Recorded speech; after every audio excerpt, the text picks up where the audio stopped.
السلام علیکم ورحمۃ اللہ وبرکاتہ۔ بسم اللہ الرحمن الرحیم۔ واقعہ نمبر 2۔ بنی اسرائیل کے 3 آدمی اکٹھا سفر کر رہے تھے کہ اچانک موسلادھار بارش شروع ہو گئی۔ تینوں نے بھاگ کر ایک قریبی پہاڑ کی غار میں پناہ لے لی۔ اسی دوران ایک چٹان اوپر سے گری جس سے غار کا منہ بند ہو گیا۔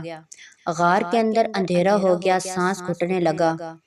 حتیٰ کہ تینوں کو موت سامنے کھڑی نظر آ رہی تھی۔ انہوں نے مشورہ کیا کہ کیوں نہ بارگاہ الہی میں اپنے اپنے نیک اعمال کا وسیلہ پیش کیا جائے۔ چنانچہ ان میں سے ایک نے کہا، اے پروردگار عالم، تو جانتا ہے کہ میرے والدین بوڑھے تھے۔ میں سارا دن بکریاں چراتا تھا اور شام کو گھر واپس آ کر ان بکریوں کا دودھ اپنے والدین کو پلاتا تھا۔ ایک دن گھر واپس آنے میں تاخیر ہو گئی تو میں نے دیکھا کہ والدین سو چکے ہیں۔ اے اللہ، میں دودھ کا پیالہ ہاتھ میں لے کر انتظار کرتا رہا کہ جب ان کی آنکھ کھلی تو دودھ پیش کروں گا۔ اسی حال میں میری ساری رات گزر گئی۔ رب کریم، اگر میرا یہ عمل آپ کی نظر میں مقبول ہے تو اس کی برکت سے چٹان کو دور فرما۔